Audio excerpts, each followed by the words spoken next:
এদিকে খুলনা নগরীতে সাম্প্রতিক সময় অবৈধ অস্ত্রের ব্যবহার ও সহিংসতার ঘটনায় একই দিনে পৃথক দুটি অভিযানে বিদেশি 4টি পিস্তল, 2টি রিভলভার, 6টি ম্যাগাজিন ও বিপুল পরিমাণ গুলি উদ্ধারের ঘটনায় চাঞ্চল্য সৃষ্টি হয়েছে। মাদক ধরার অভিযানে নেমে মিলে গেল বিদেশি পিস্তল ও রিভলভার, অস্ত্রের একটি বড় চালান। আজ শনিবার খুলনা জেলার বটিয়াঘাটা উপজেলার নিচখামার এলাকায় পুলিশের চেকপোস্ট তল্লাশি চালিয়ে সুরাইয়া পারভিন সুমির কাছ থেকে 5টি বিদেশি পিস্তল ও রিভলভার, 4টি ম্যাগাজিন সহ 96 রাউন্ড গুলি উদ্ধার করা হয়। মাদকদ্রব্য উদ্ধারের জন্য মাদকদ্রব্য নিয়ন্ত্রণ অধিদপ্তর ও পুলিশের লবণচড়া থানার পুলিশ যৌথভাবে খুলনা সাতক্ষীরা মহাসড়কের RRP এগ্রো ফার্মের সামনে ঢাকাগামী এমাদ পরিবহনের তল্লাশির সময় বাসযাত্রী সুরাইয়া পারভিন সুমিকে সন্দেহ হলে তাকে তল্লাশি করা হয়। পরে তার কাছ থেকে 3টি বিদেশি পিস্তল, 2টি রিভলভার, 4টি ম্যাগাজিন ও 96 রাউন্ড গুলি উদ্ধার করা হয়। উদ্ধার হওয়া অস্ত্রগুলো জাপানি ও ব্রিটিশ তৈরি।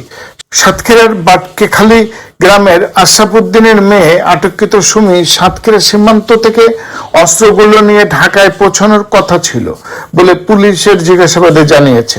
অভিযানের খবর পেয়ে পুলিশের ঊর্ধ্বতন কর্মকর্তারা ঘটনাস্থলে পৌঁছান। পুলিশের উপ পুলিশ কমিশনার দক্ষিণ তাজুল ইসলাম জানান, চেকপোস্টে নিয়মিত তল্লাশির সময় সুমির নামের নারীর কাছ থেকে অস্ত্রগুলি উদ্ধার করা হয়েছে। অবৈধ অস্ত্রের বড় চালান সম্পর্কে আটক নারীকে জিজ্ঞাসাবাদ করা হবে। কার কাছ থেকে অস্ত্রগুলো পেয়েছে ও কোথায় নিয়ে যাওয়া হচ্ছিল এই বিষয়ে এখনো নিশ্চিত হওয়া যায়নি। বিষয়গুলো তদন্ত করে দেখা হচ্ছে। আজকে সকাল 8টা থেকেই আমাদের লবণচড়া থানার নিচখামার এলাকায় আমাদের মাদকদ্রব্য অধিদপ্তরের গোয়েন্দা শাখার টিম এবং আমাদের লবণচড়া টিম যৌথভাবে চেকপোস্টের নিয়মিত কার্যক্রম চালাচ্ছিল।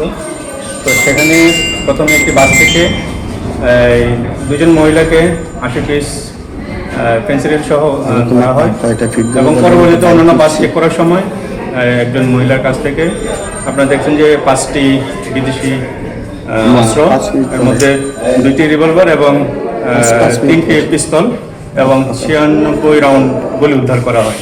তো আমরা তাকে প্রাইমারি জিজ্ঞাসাবাদ করেছি, তার কাছ থেকে বেশ কিছু তথ্য পেয়েছি। এই অস্ত্রগুলো কোথায় থেকে এসেছে এবং কোথায় যাবে আমরা সেই তথ্যগুলো কালেকশন করেছি। আর মহিলার বিরুদ্ধে আমরা তথ্য পেয়েছি সে এর আগে একটি মাদক মামলায় অভিযুক্ত ছিল, অ্যারেস্ট হয়েছিল।